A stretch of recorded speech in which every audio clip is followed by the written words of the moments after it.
You're listening to episode number 4 with Dave Robertson from Wakatipu Gold.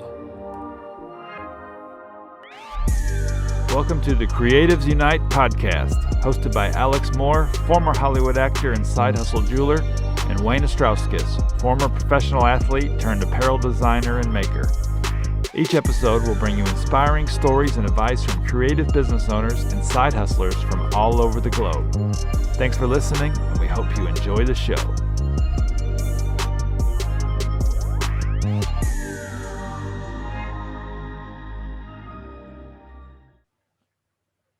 Hey, everybody. Welcome to the Creatives Unite podcast. This is Alex Moore. I'm here with Wayne Ostrowskis and David Robertson from Wakatipu Gold. How's it going, Dave? Hey, team. Yeah, good as. Awesome, man. Welcome. Nice to meet you, Dave. Yeah, you too. Looking forward to it. Awesome, man. So just give everybody that's listening a bit of background with you and how we know each other. So you started doing the market that I do down in Queenstown about a year and a half ago, I guess it was. Yeah, probably a year and a half, maybe 2 years ago, something like that. Yeah, about a year and a half. Yeah. Yeah. And you're basically a couple to that now. Yeah.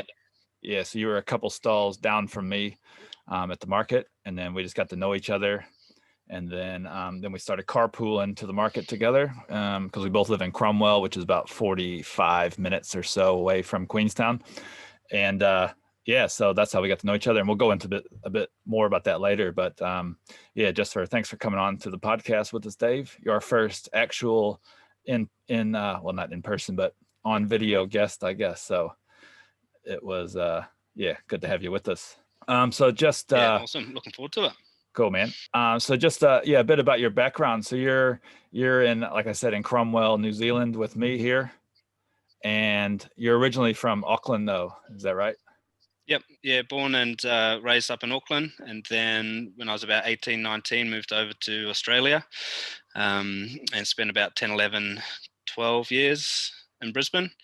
But then, had some kids and the call in to come back home and raise the kids in New Zealand and, sort of give them that lifestyle that I had as well. And, couldn't go back to Auckland. Auckland's just, too much going on there now. So, looked for something better and greener pastures, and Cromwell came up. So we loved the area and so much to do. Can I ask what the difference is between Australia and New Zealand as far as growing up, as you kind of referenced? Just because I know Alex is in New Zealand, sure, and you are as well, and I think for us it was just the values. Nothing bad about Australia, but just, sort of what we witnessed and saw, it was, nothing bad or detrimental. It's just, sort of for me growing up in New Zealand and the values that I had instilled, but also just, I found more here in New Zealand, it was more about the family culture, and just wanted to be closer to my family as well, and just sort of bring the kids up having access to that as well, Yeah. Culture. That's the term, probably. Yeah, yep. For sure. Awesome. So you talked about like growing up in Auckland. So what was it like for you up in Auckland? Then were you in actually close to the city, or are you in the suburbs? And no, it was probably an hour north of Auckland, actually, a little place called Stillwater, and small little town. Maybe only a couple hundred people there, but still had access to the city. Only about an hour away, and that was one of the draw cards of Cromwell. Actually, it was having that small town vibe rather than sort of big city. So we were about an hour out of Auckland, and little community. Got to know everybody there. Cool, man. And because it's funny because the town Wayne and I are from is called Collinsville, Illinois, so in the Midwest in the States. And I always thought it was a small town growing up, but it was actually really just a bunch of suburbs kind of all stuck together. So our kind of suburb has about 24,000 people in it, wow. And I thought that was a small town until I moved to Cromwell, which is about 5,000 now. Yeah. And you obviously are from a place that's really small, which is like you said, a couple hundred, but still Yeah, still close to small. the city, And like you said. yeah, no, for sure. And my wife Dusty, her family is from Saskatoon in Canada, Saskatchewan. Yep. So yeah, small town as well in the middle of nowhere. So yeah, we both sort of had that background of small towns, and yeah, that's sort of why we wanted to instill those values in our kids and let them have that environment growing up too. Yeah. Oh yeah, no, I remember. Yeah, Dusty was from there because she gave me Wayne. She gave me so you can get American foods here, and she gave me a jar of, I think it's the Vlask. Is it Vlask pickles? With like the it's like he's like a stork or something, Yeah, like he's got that flies pelican around. maybe. No, it's Yeah, not a pelican, but you're right. a big bird like that. Yeah, Yeah, I think it's but Vlasic. Sounds yeah, like classic. yeah, Vlasic. Yeah, That's but the I was just ones. Yeah. like, when she gave me those, I was like, oh, I haven't had decent pickles in like ages. It Yeah. was Those are awesome. good ones. And I think those are ones you have to chill, where not all you have to put them in the refrigerator. Oh, there's Maybe I'm better chill because completely it gets them like crunchy, doesn't it? Yep. exactly. But Yeah. they say to chill them on their bottle or whatever. I don't know. It's been a conversation for us before. We're some pickle advocates as well. Yeah. So yeah, thanks again to Dusty. You can pass on my thanks. They went down in one night. I can't remember if I told you. Yeah, right. That's a big jar too. That's a good effort. And then I got real pissed off at Paula because she poured out the juice, and I had the juice just saved in there, the drink, and she poured it out saying, "Oh, it was empty." I said, "No, it wasn't. It was a full jar of pickle juice." Yo, I'm not a juice drinker. I'm gonna say that right now. I'm against it. Yeah. I'm somewhere in the middle. I'll have a taste of it, but yeah, I don't know about having a big glass on ice or anything. But it was actually I was going to use it for drinking, and also I was doing some copycat recipes from like places in the States during lockdown. And it was I was copycatting Chick-fil-A, and Chick-fil-A's marinade is milk and pickle juice for the chicken. Right, yeah. And that's what I was gonna. Yeah, that's what I was using most of it for, and then also the drinks. But yeah, Dusty, she does a real good chicken. Yeah, sort of marinated in pickle juice. Yeah. There you go. She knows it. She knows what's on. up. Yeah. So anyways, Dave, back to growing up in Auckland. And how old were you when you headed over to Brisbane? About 18, 19. Yeah. Oh, yeah. So were you working and stuff, or? Yep. Yeah. I had work back in Auckland, but then it was actually a girlfriend at the time who was living over in probably about an hour inland from Brisbane, actually, a place called Stanthorpe. 3 hours inland. And yeah, sort of followed her over. That's sort of what the draw card was initially. A girl. Didn't work out for too long. Was maybe only about 6 months there, and then sort of headed into Brisbane with a few mates. Loved the environment. Yeah, had some really good mates, and sort of just stuck it out there for a while. Yeah. So what did you do in Brisbane? Because I know is that when you first? Because I know you do personal training and stuff. Is that when you started doing that? So when I first moved to Brisbane, I was sort of doing warehousing and forklift driving, that sort of thing. The personal training came on a bit later. What else? Yeah, that was after being diagnosed with cancer, actually. All right. That was sort of one of the instigators for getting into health and fitness. Oh, okay. So oh, nice. So that was actually one of the things we were going to talk about was your health scare with cancer. Do you want to go into that a bit? Yeah, sure. So I was 22, so a couple of years into living in Brisbane, diagnosed with it was called Burkitt's lymphoma, but they found it as a leukemia. So in the blood, I didn't have the tumors as normal lymphomas do. But yeah, real shock to the system. Shock to me. Had no idea. Was quite oblivious to what cancer even was back then. Yeah. Didn't really quite register when the doctors said that's what it was. Didn't really hit home. And sort of went through maybe 6 months of chemotherapy treatment, 8 rounds of chemo. Quite an aggressive protocol, just because the cancer was quite aggressive. So they take you through quite a aggressive round of treatment as well. So yeah, that was over 6 months, and then it was probably another 6 months to recover from that chemo treatment as well. And then yeah, in that recovery period is where I sort of got into the personal training, and that came about from wanting to just learn as much as I could about my own health and fitness, and getting into a better place with that, especially after going through something like cancer. Yeah, definitely. Yeah, and then that sort of grew into being able to help others with it as well. And yeah, the passion really grew for it there. Not to learn about it for myself, but then yeah, just sort of be able to help others with it as well. And that developed into a few cancer programs with the Cancer Council. We did some boxing programs, and yeah, found I really connected with people who had been through cancer and helping them with their health and fitness as well. Just because yeah, could really relate to them and knew what they were going through and whatnot. Yeah, so. Oh yeah, I think when you've gone through that, it definitely makes you, well, obviously makes you more relatable because you know what these people are going through, but it probably makes them a bit more comfortable as well, rather than someone that doesn't know what they're going through, or has, you know, you've been through it all out the ringer, and Yeah, you know, and is done with yeah, it. for So sure. yeah, so Yeah, it probably gave them a bit of confidence as well too, to, you know, to see, because I imagine, man, I'm thinking back to like being 22, and it's basically like that's like the start of your adult life, you know what I mean? And to get some news like that would be, yeah, man, I don't even know how I would react and stuff. So yeah, yeah, it yeah. must You have been a finally start. Yeah, 22. You're coming out of those teenage years and sort of party years, I guess, and trying to start getting things going a bit. And you got a bit more nous behind you and whatnot, and then yeah, just sort of had to put things on hold for a year type of thing. Yeah, yeah.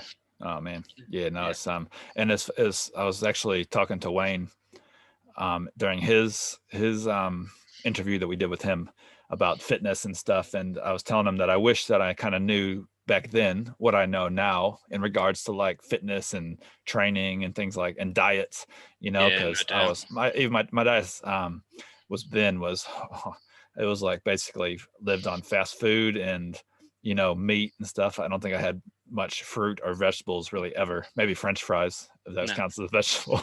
but yeah, but especially when you're out living by yourself for the first time too. oh, exactly, yeah. So Generally, yeah, and I remember like, yeah, being I was in the gym all the time, and I made good progress, you know, and I was happy with it. But I think back now, I was like, man, I wonder what I could have done if my diet was switched on. And I think, Wayne, you said that you're because Wayne played professional baseball, he yeah, played college baseball, and he said that his like most I guess his peak physical fitness was like when you're working with the trainer down in Troy State, wasn't it, Wayne? Like you're working with like a strength coach or something, and he was a really like world renowned strength coach, and he cut, you know, it was one of those deals where he'd have them flipping tires, but then as far as the workout went, it was you know, we were doing cleans and snatches and clean and jerk and just, but it was balanced in it anyway. Yeah, Alex's point is that it was like if I had that knowledge in high school, which we didn't because there was no infrastructure or knowledge, and also the internet was coming, and it was, you know, it came when we were in high school, from what I remember, but the knowledge that it now wasn't as accessible. Not everybody had internet, yada yada. So, you know, I would say the same thing. We all learn things, you know. You obviously are much wiser now than you were then too, right? But yeah. yeah, for sure. so did I guess when you're 22 as well, I think me speaking, like you think you're invincible, and so I guess that makes you really take a second look at life and Yeah, be for like, sure. oh shit, I better, you know, Yeah, really make some make changes or something, and or just to live that healthy life from here on out. yeah, for sure. And that's sort of why I got into that field as well, health and fitness. Um, just yeah, it really made you wake up and look at your life and what you were doing, and all those bad health choices you were making, Yep. and whatnot back then, and just yeah, really. Um, the main driver was for me was you know, I got through it, Yep. but you know, if I was ever to have to go through it again, I wanted to be as fit, healthy, and strong as I could be to, you know, fight it off again. Yep. Oh, Yeah, yep. good Yeah. plan. Yeah. So then I guess so when you're talking about Dusty, your wife, is it you guys are married, aren't you? Is that right? Not Oh, yeah. fully. No. Okay. Well, we consider ourselves husband and wife, but There you go. no, just engaged. Yeah. All right. Cool. And then so you guys met in Australia then? Yep. Yeah. Oh, yeah. Yeah. So we've been together 7 years, just over 7 years now. Cool. And you've got some children, and you decided that you wanted to move back over to. Did you move straight to Cromwell from Australia? Was it? Yep. Yep. Yeah. So yeah, and we've been here, I think, just over 3 years now. Yeah, we had our 5-year-old girl in Brisbane, and yeah, sort of having her, it just sort of brought those vibes up for raising our family in New Zealand. And that's what sort of sparked that conversation.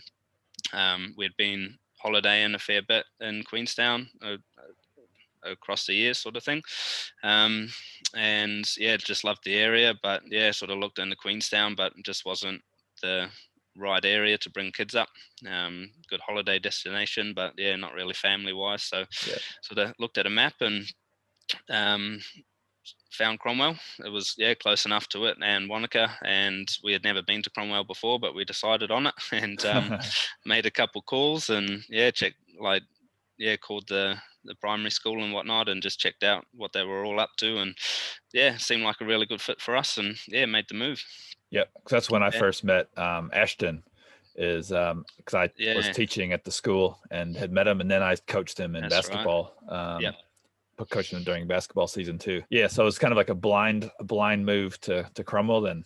Yeah, pretty much. But yeah, when we moved here in the middle of winter as well, and yeah, Cromwell gets really cold. You know, there's snow up on the mountains and everything, and everyone sort of goes into hibernation. Yep. Coming from a big city in Brisbane, there's everything to do just down the road at your fingertips, sort of thing, and then move to Cromwell where there's nothing to do, and sort of felt like there were tumbleweeds blowing across the roads and no one around, and yeah, really weren't sure if we made the right decision real quick, and we stuck it out. Met some really cool people, and yeah, that small town vibe of Cromwell really came through, and you know, everyone's friendly, and you know, met some really cool people, and yeah, really happy with it. Cool. And to do so then moving in, I guess, to your side hustle and your career and things. So what were you doing for work when you came to Cromwell, and then what made you decide? Did you start the side hustle here, or was it something that's been like you've been thinking about for a while and just hadn't acted on it? Or tell us about that. Yeah. So didn't have any job lined up when we first moved here, and applied for a job the day after we got here for driving a milk truck, delivering milk. So yeah, been doing that. The side hustle is making candles. So I sort of started it more as a business here. Had been doing it as a bit of a hobby since back in Brisbane. But then just sort of the milk job was early mornings, and so that meant I finished pretty early in the day as well, sort of well before midday. So I had a bit of time on my hands, so I thought I'd get back into that and give it a go and see what I could do with that. And then just sort of from there, you know, developed a brand for it, which is the Wakatipu Gold. And the plan was to always sort of get to the markets, but then life came up and sort of put a few things on pause again, and it took a bit longer to get to the markets than had planned, but got there, and continuing on now. So Awesome. So that's where we met, wasn't it? Down at the market. And then so then you had like we talked about before, you had a second health scare where you were having these you kind of explained it to me as like a seizure, but not really like almost like one in your own head kind of thing, wasn't it? I forget how you exactly explained it. So since the actual diagnosis, I was diagnosed with epilepsy and seizures, but since the diagnosis, we figured out what those feelings were, and they're called an aura. Oh, yeah. Um, That's so what you it's said. Yeah. yeah, so it's kind of essentially a pre-warning that you're going to get a seizure. Sort of, yeah, you get a feeling inside, and it's almost then kind of like a feeling of euphoria, and it just sort of comes on. For me, it sort of starts in the stomach, and kind of like the feeling of if you're on a roller coaster or something, and you get that sudden drop. Yeah. Kind of that feeling, but then it actually sort of takes over, and then um, that's sort of all I remember. And then when a seizure does come on, I have a sort of a vacant seizure where I'm just not there. Yep. Yeah, I remember that feeling, and then all of a sudden I come to again, and if someone's around, they're like, "Yeah, where did you go?" Yeah, so yeah, in New Zealand, if you have epilepsy or seizures, you can't drive for 12 months. You've got to get it all under control, and you've got to go 12 months without or from your last episode or seizure. So that put a halt on the milk job, the driving job. I've still got that job, but just behind the scenes stuff. So Yep. the hours severely reduced. But then, yeah, in terms of the markets, because it's a 45 odd minute drive away, it obviously couldn't get there. So that's where we sort of teamed up, and Yep. sort of we had known each other at the markets and sort of through school and whatnot. But yeah, that sort of we got to know each other a lot more there. Yeah, for sure. Yeah, man. Yeah, no, it was good. Despite Yeah. the circumstances, it's kind of one of those things that, you make a better friend from something that's that shitty that's happened. But yeah, no, so yeah, I remember too, was it one of those, I think it was a day there was like an accident on the road and the traffic was super blocked up, and we went like the back way that took like another hour or something to get down there. And it was the same day we picked up the girls from the camp, wasn't it? That's right. So this my girls Wayne went to this camp Quality, and they were getting picked up in the morning by Paula, but I wanted to be there when they finished. So it was over not far from the market. So we stopped in just as they got picked up. And then we headed to the market, and there was a big crash, and the roads were all blocked. So we had to go the back way, blah, blah, blah. They got helicopters out and everything, eh? Yeah, there's helicopters on the roads, and yeah, it was a pretty bad accident. But yeah, I remember that you got kind of the news from kind of the online kind of test results that it wasn't like a tumor or anything like that. And that was that's pretty right. pretty cool moment, because yeah, I'm sure like, yeah, with like Grace and my daughter and her situation with that similar type of thing, yeah, it must have been just like a huge relief. I know what that's like to get some good news like that. So yeah, that was cool. Yeah, having those having all the tests and everything done without knowing what it actually was. So yeah, and the test just seemed to take forever to get all those results back. Turns out, yeah, they had the results for a while, but yeah, I managed to find a login to get online to check the results myself rather than waiting for the doctors to call. And yeah, got that info. And yeah, it was because that was one of the things because they had no idea where it came from or why it happened or anything. It just sort of came up out of the blue. It was only diagnosed a year ago. So that was one of the things that could have been, especially with my history of cancer as well, that, we've got to rule out tumors and those sorts of carry on. So yeah, I was stoked as to get that news then, for sure. Made a much happier market, I think, didn't it? So oh man, yeah. Just the weight lifted off my shoulders that day, for sure. Yeah, man. So with your whole market experience, and how did you find it? Like what was your experience? What's your experience with markets and running them? Have you changed your kind of approach to them as the time's gone on? And just give us a bit of your just the way you kind of do markets and things. Yeah, for sure. I was real nervous to start out with them because, like I said, I was still relatively new to the whole experience, and just getting, I guess, putting my brand out there as well. And, my brand is me,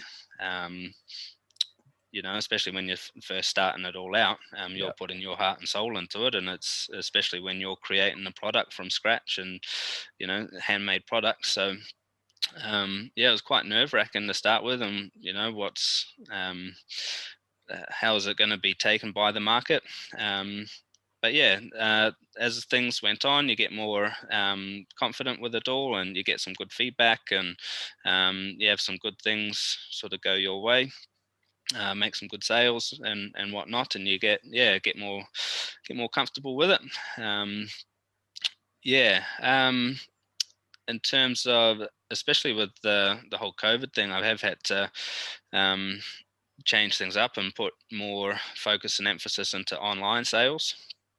And just with the family expanding and the epilepsy as well, it's made it really hard to be able to get back to the markets. Yep. So yeah, sort of had to put a pin in that and focus more into online sales. Yeah. For the online sales, you know, and your strategy shifted to that, which I think a lot of us have. You know, it's definitely an important space without COVID now, even more so. What, Yep. you know, any sort of philosophy of COVID, you know, and basically thinking, okay, now I need to get more focused. Especially with the product being candles and homewares and sort of that aiming for that that luxury branding type of thing. The having a big awareness and presence online, so that sort of posting regularly on all your social medias, but also having good quality content. Especially initially, it was just sort of real haphazard, you know, photos that I was taking on the iPhone and whatnot, and as good as you can be, but there was no real strategy to it either.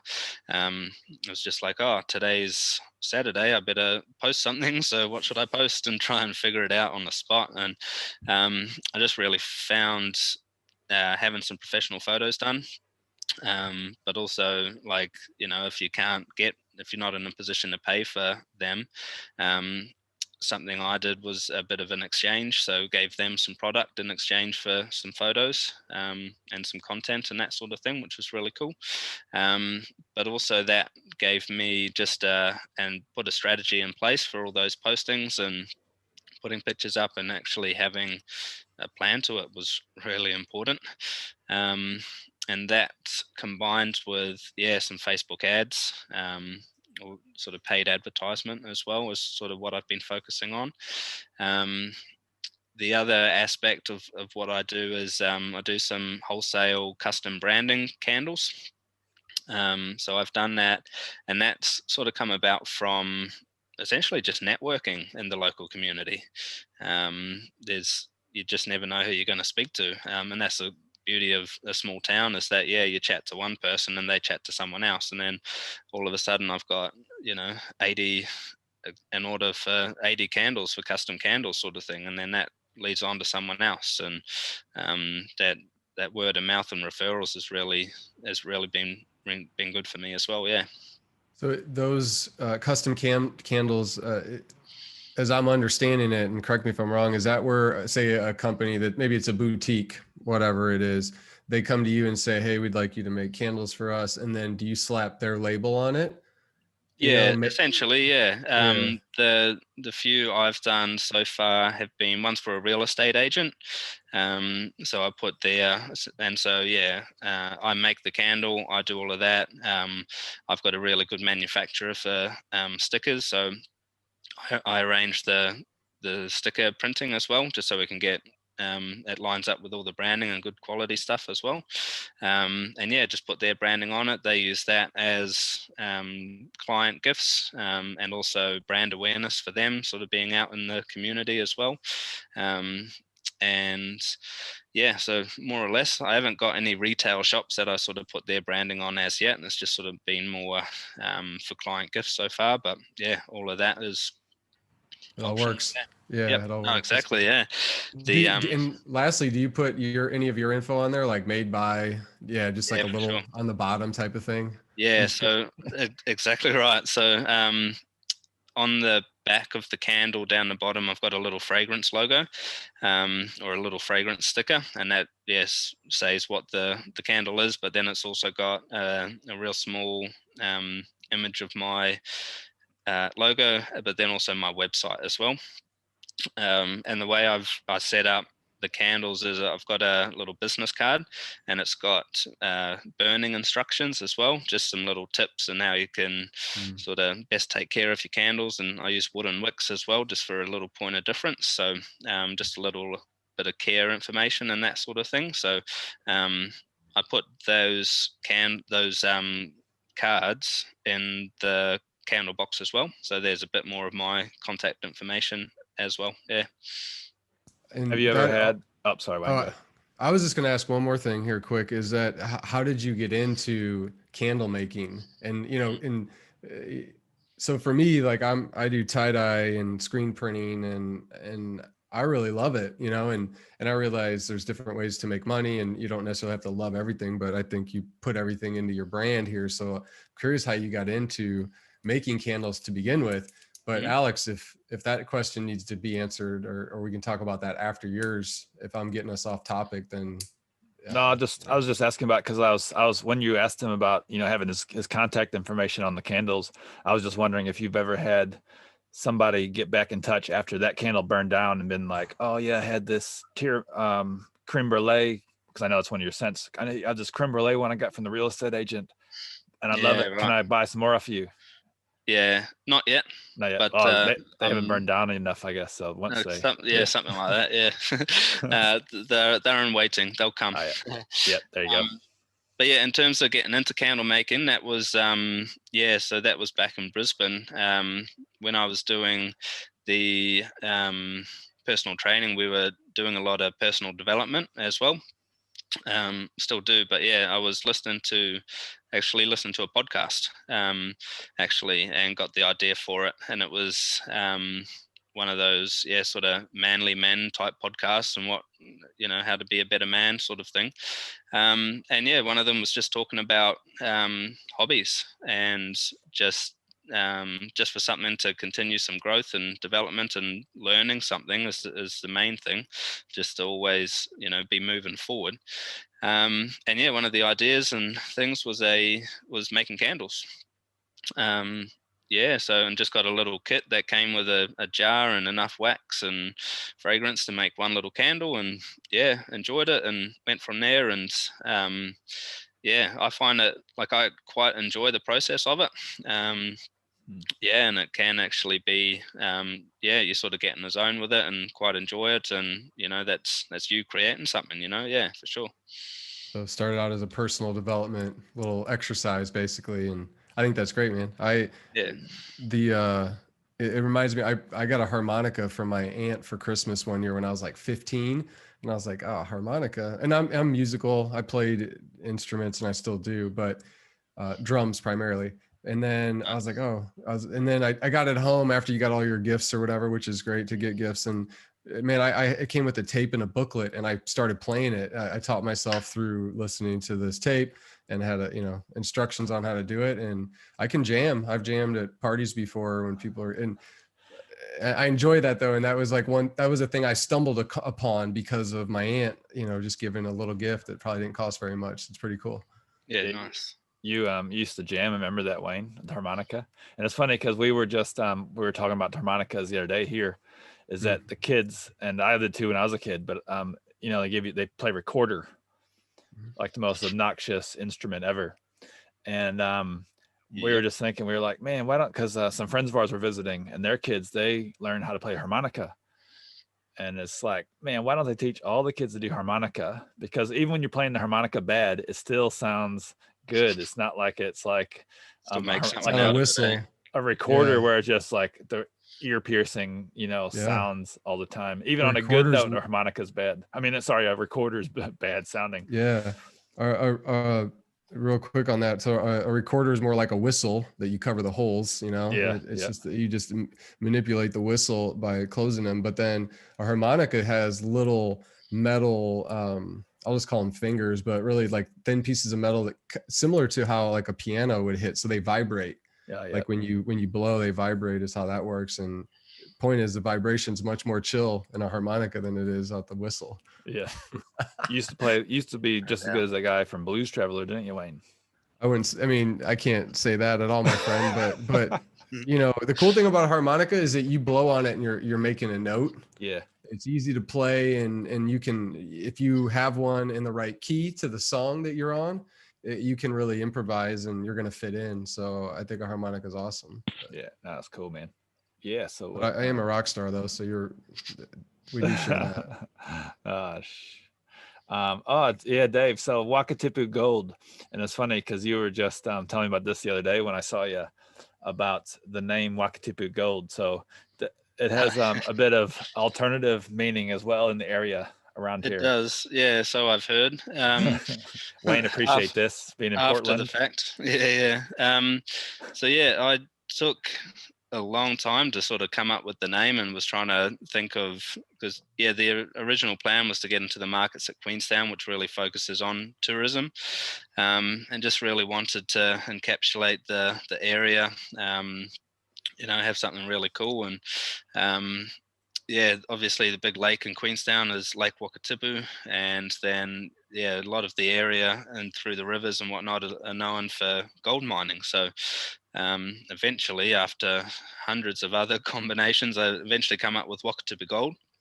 Got all the branding done, got all the stickers and images and logo finished up and whatnot, and got one on a candle on a jar and sort of a bit of a prototype one, and gave it to a friend, and they were like, does Dave know what Wakatipu Gold actually means or stands for, and a whole nother community here that not many people would? Essentially, it's an underground name for a variety or marijuana weed.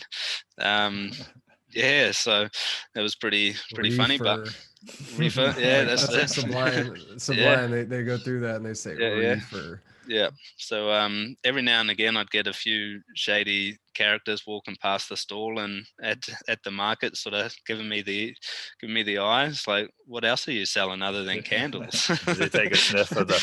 Yeah. They think it's a name. It's like a name of a strand. Yeah. In a way, yeah, pretty much. It was growing up in the hills somewhere or something. So, but I don't know if it's still actually going or not. But yeah. What's the origin there as far as like language goes? Because it's it's a foreign name to many, I would say. I'm just curious. Do you know or no? I don't know. The Wakatipu. Yeah, like what language is that? Or what culture came up with that word is maybe a better way to say it. Right. It'd be a Maori word. Yeah.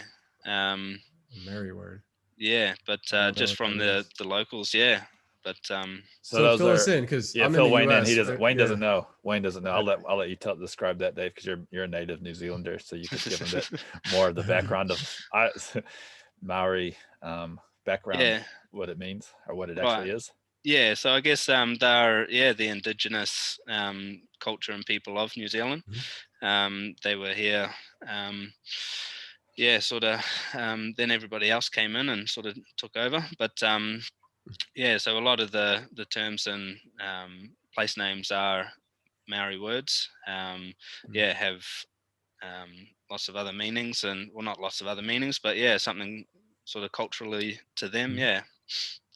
Very cool. Well, that's you could have fallen a worse meaning, I suppose, right? Like, just saying. Is that it? Yeah. Is that a name of an area, by the way? I think you might have just said that. So Queenstown is there's Lake Wakatipu in Queenstown, and it's sort of considered, I guess, it's not an actual place as such, but they say the Wakatipu Basin or Lake Wakatipu and that sort of thing. Yeah. I see. Yeah. Hey, well, I had one more question on the. I was curious about the markets with the two of you. Did I hear that right? Where Dave, you went to your first market with Alex, or did you you knew each other? You sound like you met prior, and then when you first started the market, you already knew Alex, I guess is that right? I guess Alex kind of more so knew my son, sort of through teaching him at the school sort of thing, and coaching in the basketball. But then, so initially I did my first markets without knowing Alex per se, and was sort of on the other side of the markets. And when you first start out at the markets, you're the newbie, and every weekend you sort of get put in somewhere different in a different spot until you've got your regular spot. Sort of thing. And then once I got a regular spot, I was just a couple stalls over from Alex, and that's sort of where we got to know each other a bit first. And then the epilepsy came about, and just sort of, yeah, Alex was pretty good to be able to team up and carpool over and help us out in that regard, so I could keep getting to the markets and keep things moving forward with it. So when I first did, I've done numerous markets, not as many as you all, but I think you do a couple and you get the gist of it. They don't change a whole lot, other than some Nah. are better than more fun than others. I think that's, and I think For sure. your booth mates are a big deal. I think that's there's still folks that I'm in touch with that I've done, those with, and it's there's a lot of camaraderie to it. But no, when I first started though, Alex, I went to Alex immediately, like, hey, I'm looking to do these markets, maybe even probably planning before I started or submitted my application, however you want to put that. But, it helps to have somebody that's done them before. And I was curious, like, I'm kind of saying that to anybody, I guess. It's like, if you're thinking about doing one, just talk to somebody that's done one before. But how did you go about getting that prep to starting, and then, like I said, you learn things along the way as well, but I'm kind of curious, like, how you got started with it. Yeah, for sure. I sort of went into it pretty blind. I didn't really have anyone else that was doing a similar sort of thing. I had a mate back in Brisbane he had just started up his own gym, and he was doing a little bit of local fairs and sort of trying to do some engagement in the community and whatnot. So he would set up a table at some of the local fairs, and sort of I got some tips from him. Yeah, same sort of thing as you, seeking someone out who has done it before or been there. And a good thing for me was his wife is a real estate agent as well.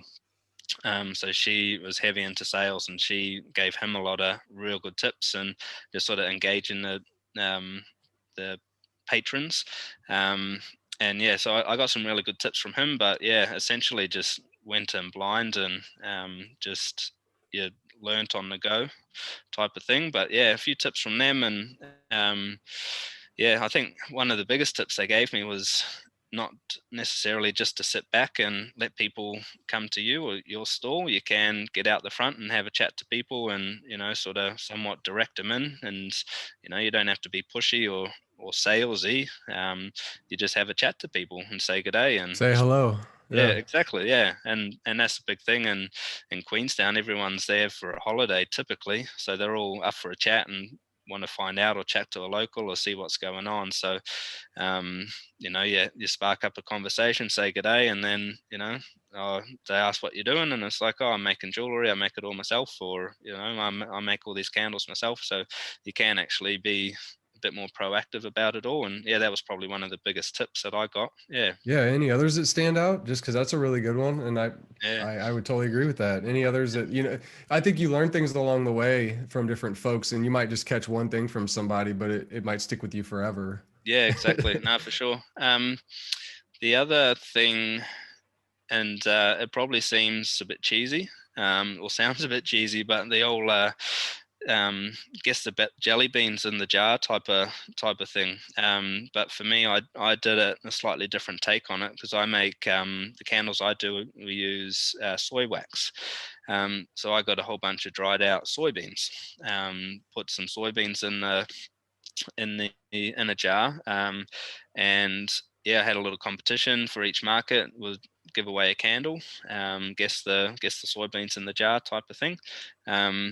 But the other good thing with that is they had to write down their contact details. So you actually got some information for them, and you could get a name, even a number, if you can, an email address type of thing. And that just creates a bit more engagement with them as well. And that's something that, you can be out the front of your stall and say, hey, you don't have to say, hey, come and buy my candle or come and buy my jewelry or my shirt or whatever. You can just say, hey, did you want to put an entry into the take a guess thing? Yeah, exactly. Take you can win a candle. Yeah, exactly. But then, if you can get some sort of contact information for them as well, and they, if they agree to some marketing or some emails, then you can chuck them into a database, and there's a whole nother ongoing thing that exactly. Yeah. No, that's cool. I like that. That was one of the ones they suggested as well. That's interesting. Yeah, nice. Great tip. Thank you. Um, yeah, Dave. So it's funny that I think some of the same things come up over and over again with markets and just other types of sales. And I think Wayne and I talked both about when we first started doing markets, it was kind of nervous about putting ourselves out there and a bit of anxiety about putting yourself out there. Yeah, so it's crazy to see that. Well, I guess not crazy, but it's good to see it's not just us. It's probably most people that when you're putting yourself out there, there's always that kind of anxiety around that. And then like you're saying, that people that you're telling, oh yeah, I made these candles, yeah, I made these make this jewelry. The amount of people that are like shocked that you actually make the stuff you're selling is quite, you see that quite a lot, which is surprising. You think I think we've just gotten to a way, with the way people live their lives and in society, where everything is just made overseas or by somebody else and they just buy it. So it's quite a shock to some people to see that someone's actually making things themselves and selling it. So and even like the other aspect to that as well is that they probably don't think that the person who's actually making it would take the time to actually come down and sell it themselves. Yeah. They're like, what are you actually doing here? And it's like, it's my product, it's my brand, I want to be out here and meet the people, and who better to give you information about it or tell you what's going on than come direct to the source. And I know with like we talked a little bit about your marketing and stuff. So you worked with a bit of a marketing, I wouldn't say coach, but like just someone that you said that was more of an expert, I guess, in marketing. And you did some Facebook ads. So did you learn, because we haven't really talked about Facebook ads on the podcast yet, has there anything that you learned about doing the ads that you could pass on to anybody listening that would be new to that as well? Nothing too drastic, because I sort of I was able to let him take the lead on it. I sort of gave him some what I wanted to get out of it, and he took the lead in sort of putting it together, put it to me and just made sure I was okay with it. For me, the results I had from it was more sort of brand awareness, I guess. I didn't get too many sales from it. I got a few come in and whatnot, but I think in that sense, what I've learned from it is you've probably got to be a bit more specific with it all, and who you're targeting, and sort of really nail down what you want out of it. It's all well and good to just sort of put some ads up and hope for the best, but you've got to have, again, like I was talking about before, with that strategy in your marketing, and having a good quality, the posts going out and something regular, and actually have that intent behind it all. Same thing for your ads. It's all got to line up with the goal that you want from it. And that's probably where I could have done better with it, is have a bit more specificity to it all, sort of thing. And this is what I want to get from it, and this is the people that I am targeting, and for this reason, and that sort of thing. That's good. Well, I guess for anybody who doesn't know, you can target by, in most of these, city, age range, and I mean, maybe it gets a little bit deeper than that, and maybe I know some are like what people are into, say that they're into, whether it's sports or entertainment, music, etc., or whatever the topic. You can get specific on those. Is that did your the person you partnered up with on that did they like walk you through some sort of questionnaire like that? Because I've never talked like that with someone, and so I'm curious what the approach might have been. No, for sure. We went through a fair bit of that, and he sort of, especially in one of our catch-ups, say who are the people that we're trying to target, and like I said, you can target the age group, their interests and what they want and where they're from, and that sort of thing. So we went through that. I think it was probably just maybe sort of more like the actual offer type of thing, rather than just sort of, hey, come to my website and check it out and buy something. Maybe it could have had a bit more of an offer, like, you know, get 20% off or free shipping, or those sorts of things. We tried some of those, and yeah, I think we're actually probably due for a catch up and actually have a look through all those results and see what did work and what could be done better. Yeah. Awesome, man. What do you got, Alex? What do you got? So yes, I know we're probably coming close up to an hour, so we won't keep you too much longer, Dave. But I just wanted to see, because I know Wayne's a coffee aficionado as well. Wayne, Enthusiast. I know a little bit. You know a little bit, and I know, Dave, you've kind of branched off into another kind of, I guess it would be another side hustle, another hobby. You want to go into your coffee? Hobby at the moment. Expensive hobby. Yeah. Once you go down the rabbit hole of coffee, yeah, there's I don't know if there's any stopping. But yeah, I had a little. That actually also started in Brisbane. Just getting into coffee and specialty coffee and different brewing methods. And yeah, my wife Dust bought me a pour over set, the gooseneck kettle and a specific filter, and yeah, just sort of started going down that rabbit hole. Once I got to NZ, moved back here, then I got a little sort of benchtop roaster, Beemore 1600, just a little, sort of looks like a little microwave oven type thing. And you can do sort of 300-400 grams at a time, and got into roasting our own coffee, and that was enough for us. And then a few people were like, oh, can we get some coffee too? So decided to make an investment into a bigger coffee roaster. Got one imported from overseas, got a 2 kilo drum roaster, and technically it's still a hobby at this stage, but just figuring out the machine and sort of getting some time on it, and do some bigger batches and be able to spread it out hopefully. But I am with that at the moment. I'm like, I'm just enjoying it and learning it, and I'm not going to put any pressure on it becoming a business just yet. But I think, like anything that it is sometimes will evolve into that anyway. Yep. But I don't want to put any pressure on it just yet. But I got a question for Alex in a second. I'm gonna see if Alex knows.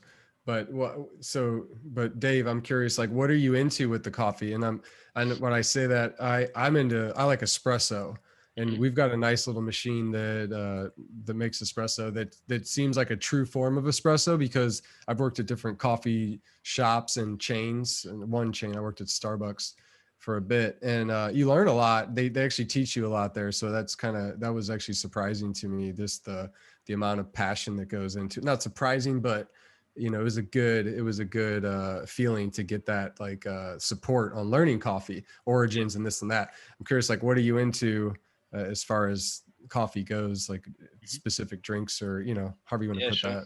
Yeah, we've got an automatic drip filter, which is just sort of set and forget. We do the night before, and that's just our sort of bread and butter. So we've got plenty of coffee just ready to go. But when I make coffee, I like the AeroPress, that sort of espresso feel and taste. But we've also got the V60 brewer. And what else? What's that do? What's the V60? I'm not familiar with the machines. So it's essentially it's a cone cup type thing that you sit on top of a cup, and you put a little paper filter in it, and that's where you get the little gooseneck kettles. And then you put the grinds in, and you pour the water through it manually yourself. So so an espresso, or some of those automatic ones, will put the water through at temperatures and sort of spread it out automatically, whereas this one use you do it yourself. You've got to make sure you get all of the grinds yourself as you're pouring it, make sure you get the right extraction and that sort of thing. Can be a lot more finicky and technical and frustrating, and so many variables that can and do go wrong with it. But yeah, once you get it dialed in, you get some really good results with it. Yeah. So I was going to ask Alex if he knew what a pour over was. Pour over. Well, isn't it just pour the water over the grinds? Is that right? I guess it's too easy of an answer. In a basic form, yeah. Have you ever seen one? I'm not drilling you. I've seen somebody do it on like Instagram. Okay. Yeah. Well, so yeah, it's very simple. It's a cone filter, coffee's on top, hot water goes in. It's a pour over. They can be pretty strong. I found, like, real strong. So be careful with them. I think it matters on how much coffee you put in them too. I don't know the right weight. And actually Starbucks you'd weigh it out at Starbucks, by the way. Like if you did a pour over, you also would weigh out a French press. And I was going to say, like, they taught us that, or at least I learned, and maybe they're teaching that, but like the French press is the way to go. That's like one of the best ways to drink coffee. And I think it has a lot of the taste in the notes that are in the, in the bean come out in a French press. But I don't know if you feel the same way, Dave, but not in my experience. Gotcha. I think, I guess I haven't used one too much as well, to be honest. I probably the V60 is my go-to for doing those sorts of things, but so it's more the pour over style. More of a pour over, yeah. Got it. Okay. Yeah. But with those pour overs, like you said, you got to weigh them out, and there's, you put the right amount of water through it, and some people get real technical about it all, and they have world championships for pour overs coffees, and it's a whole nother world as well. Yeah. Cool, man. So like I said, I know we're coming up on our hour or so. So just in terms of Wakatipu Gold and your business, what are your goals for 2021? I've got